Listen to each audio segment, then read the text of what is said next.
Happy independence day all of you. এই দিনটা আমাদের কাছে ন্যাশনাল ফেস্টিভ্যালও বটে।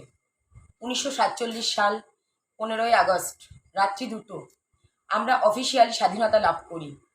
এই দিনটা আমাদের কাছে বিশেষ গুরুত্বপূর্ণ এবং এই দিনটাতে আমরা পতাকা উত্তোলন করি, আনন্দের সঙ্গে সেলিব্রেশন করি এবং একসঙ্গে জাতীয় সঙ্গীত আমরা গাই। স্বাধীন ভারতের পতাকার যে রং আমরা সবাই জানি। এই পতাকায় 3টে রং থাকে, গেরুয়া, সাদা, সবুজ, এবং এই 3টে রঙের বিশেষত্বও আমরা জানি।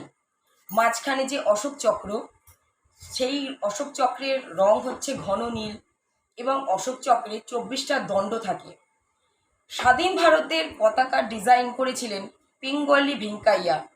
আবার এই যে আমাদের স্বাধীন ভারতের যে পতাকা, সেই পতাকার দৈর্ঘ্য ও প্রস্থ হচ্ছে 3:2।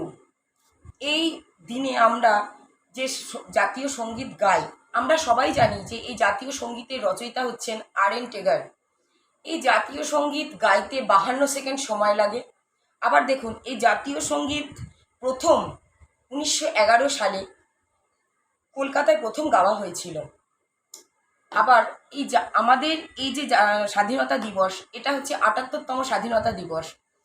তাই আরও একবার আমরা সবাই মিলে বলি হ্যাপি ইন্ডিপেন্ডেন্স ডে, বন্দে মাতারাম। নমস্কার।